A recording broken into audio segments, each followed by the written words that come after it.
This is what we are up against in Central American region.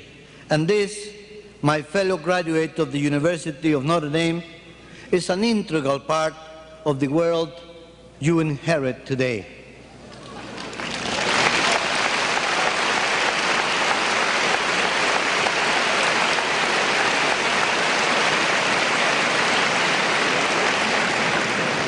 As an individual, I place myself in the process of confrontational violence. In all respects of life, we must exercise the free will.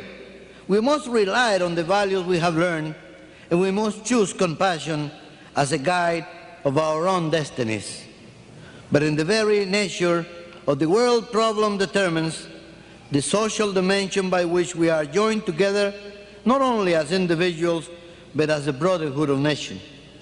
Just as on the multinational scale, what affects one nation has repercussion on another, and so too, it happened on a personal level, that the sadness of one man lost in the corner of the universe is felt by the rest of mankind.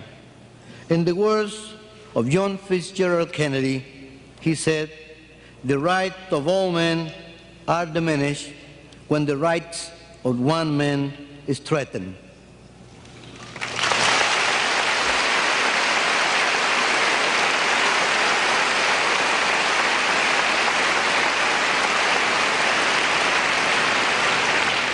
I consider that the principles of Christianity are more than valid when it comes to asking the nations of the world to conduct themselves in manners conducive to achieve world peace. Selfish behaviors and a mentality of oppression lead us in the opposite direction.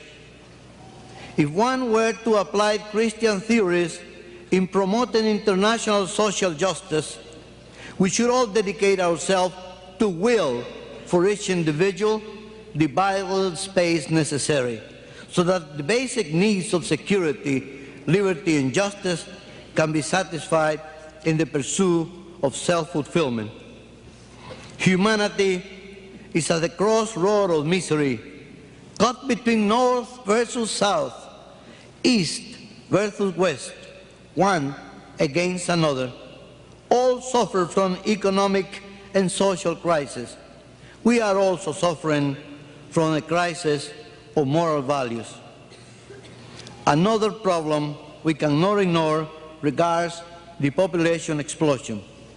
In Latin America, we already suffer from a social economic crisis as a result of injustice, misery, lack of social services, malnutrition, disease, and unemployment.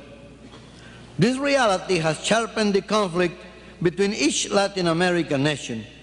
But of even greater concern is the increase in population which, when seen in all its dimensions, presents a truly terrifying picture. Today, there is hunger, misery, and unemployment in many countries in Africa, and in America, El Salvador, Mexico, Colombia, Brazil. But demographic growth gives us an even more somber panorama of Latin America when statistics tells us that in terms of millions of new lives, there will be a new Brazil every 2 years, a new Colombia every 6 months, a new El Salvador every 2 weeks. Imagine this. Stop and think about it. Latin America can simply not meet the demand posed by this sea of humanity. These are the problems that Father Hesburgh perceived. This is the reason he took up the battle in all possible forums, from civil rights to nuclear disarmament.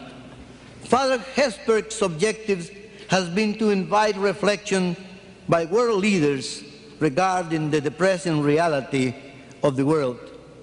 His emotions in favor of humanity has given prestige to this university and commit all of us, students and alumni, you and I, to take the call of soldiers of the Fighting Irish Battalion, members of the Notre Dame family scattered throughout the world, we cannot remain impassive in the face of the challenge that modern society presents to us. Our duty lies in becoming knights of human dignity who, with our shields of gold and blue, defend the humble of the world.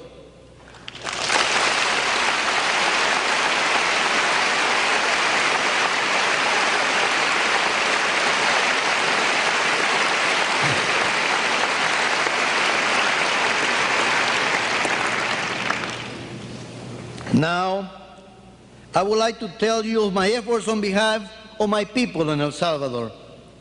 A lifelong task that began with the call from Father Hesburgh and with the work in founding and organizing the Christian Democratic Party of El Salvador. For 3 consecutive terms, I was elected mayor of San Salvador beginning 1964. In 1972, those of us who believe in the democratic system joined forces to combat the ruling dictatorship. The people responded to our message by electing me president of our country. But those in power did not accept the popular will and instead imposed their own president. Along with others, I was arrested and tortured. I am alive today only because Father Hesburgh interceded on my behalf before Pope Paul VI and the President of the United States then, Richard Nixon. A court-martial determined my fate, and for the next 8 long years, I lived in exile in Venezuela. But in 1979, a coup d'etat led by the progressive military sector of El Salvador allowed my return to my country. When I returned, I found the country in social turmoil. The people were suffering at the hands of the repressive dictatorship that defended the oligarchy's hegemony of power. The Marxist fronts increased the use of violence as a means of effecting a revolution that only worsened the situation. Never were verses on the Irish poet William Butler Yeats more true than when applied to my country. Things fall apart. The center cannot hold. Mere anarchy is loose upon the world. The blood-dim tide is loose, and everywhere the ceremony of innocence is drowned. The best lack all conviction, while the worst are full of passion and intensity. Destiny moves me to show that the center can hold together the world that was falling apart in my country. In 1980, I was asked to accept the challenge of forming part of a revolutionary junta government. And after reflecting a good deal, I took the risk of integrating a de facto regime, full of internal contradiction. Great violence had caused total loss of credibility for El Salvador on the international fronts. However, I felt reassured that my democratic mission in that almost hopeless moment represented the ideal of the El Salvador's people. It was my most intimate conviction that my obligation lay in freeing my country from the 2 totalitarian streams, the Marxist and the fascist. I must confess that those 30 months in the provisional government were dramatic for my spirit. Each crisis brought waves of doubt, and many times my lone support came from the prayer and the unbreakable belief that my failure will also mean the failure of my people. My mind and spirit carry the unbearable burden of so much hate and violence in my country. Throughout the course of this political act, I count on Father Ted's support. He especially saw in the past 5 years. In 1982, he formed part of the official U.S. delegation that acted as observers in the Constitutional Assembly election. At that time, Father Ted visited even the most remote of villages at the witness of the huge effort of my people, the people of El Salvador, were making toward achieving peace via democratic election. The Christian Democratic Party did not win a majority of seats in that election. And you know what? Father Hespel was there, and when he saw the results, and he saw that I didn't win the majority, he came up and gave me one of these hats, the Notre Dame hats, as a consolation prize.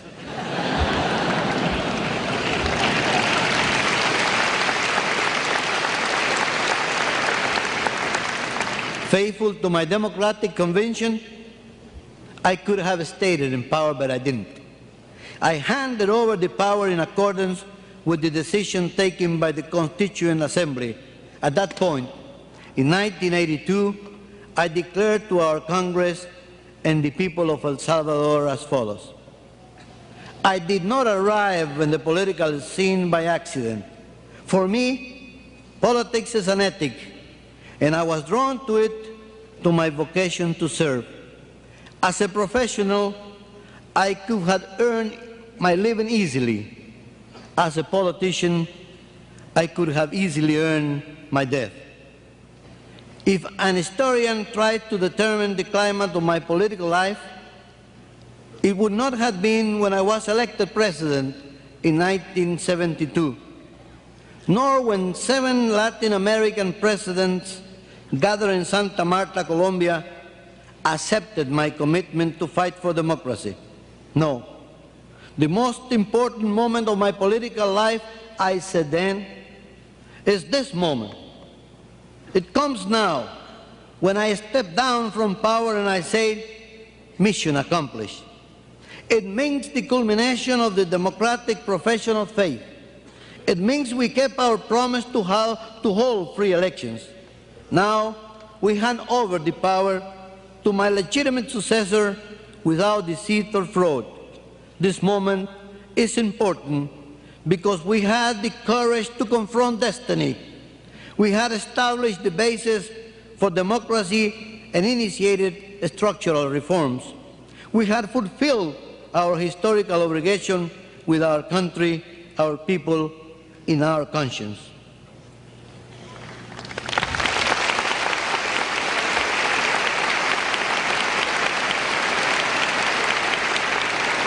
But my task did not end with this step on the long road toward a truly democratic society, and I prepared myself for the 1984 presidential election.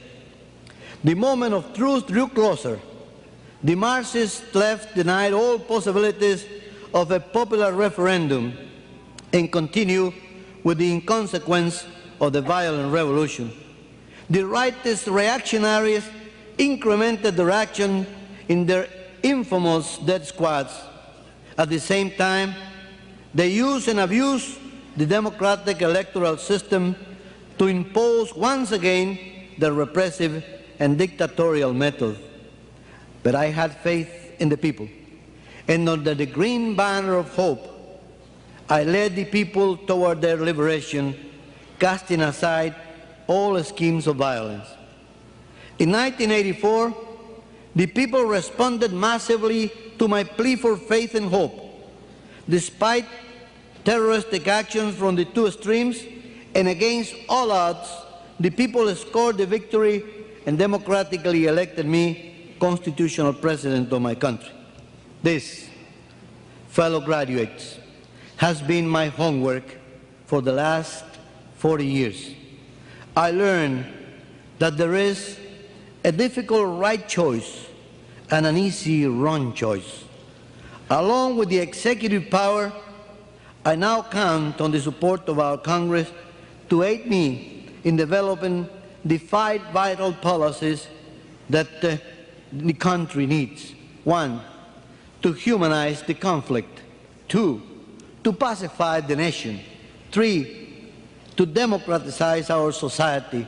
4, to guarantee the participation of our people in all decisions. And 5, to to reactivate our economy.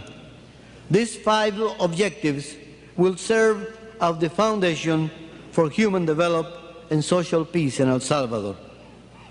I will devote all my efforts so that this policy serves as an instrument of peace, and I will propitiate the dialogue among all sectors. I firmly believe that God gave us the gift of speech in order that we might understand each other and lessen our differences. God gave us the speech. He didn't give us arms. And so, my dear friends, fellow alumni and graduates, the time has come for you and me to say farewell. I thank Notre Dame for the many lessons it taught me and for the values it helped me to understand. To the young men and women who live today to meet their own opportunities and choices, I have this advice. First, you can make a difference. If you accept your responsibility and make wise choices, you will continue contributing to the solution rather to the problem. Second, never lose the sight of the values you have been taught here at Notre Dame. They alone will remind you of your responsibility and guide you in your choices. Third, in the face of adversity, maintain faith in God and faith in yourself and in the human spirit. Enter the world with optimism. The Department of Engineering at Notre Dame gave me the technical know-how necessary in my profession. And now, with the distinction, thank you. And now, with the distinction honoris causa, the university has changed my profession. I am not only a civil engineer, I am now a social engineer. And I am now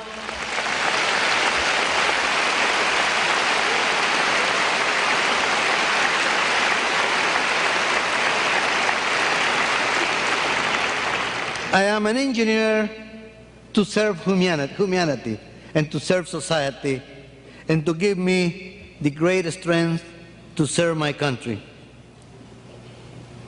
You will go to your homes.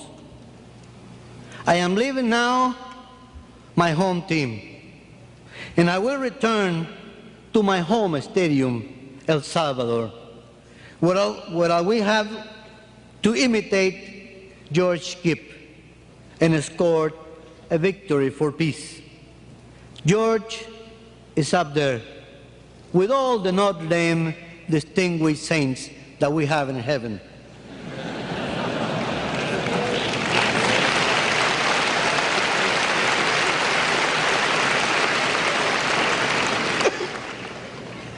I know that they're all there, and through them, I want to invoke the power of God. We in El Salvador need the help and protection of God. I also want to invoke the blessing of the Notre Dame du Lac, that she might help me to continue serving with optimism. I want to serve my people. I want to fight for my people in favor of freedom and democracy and peace. This is my commitment. This is why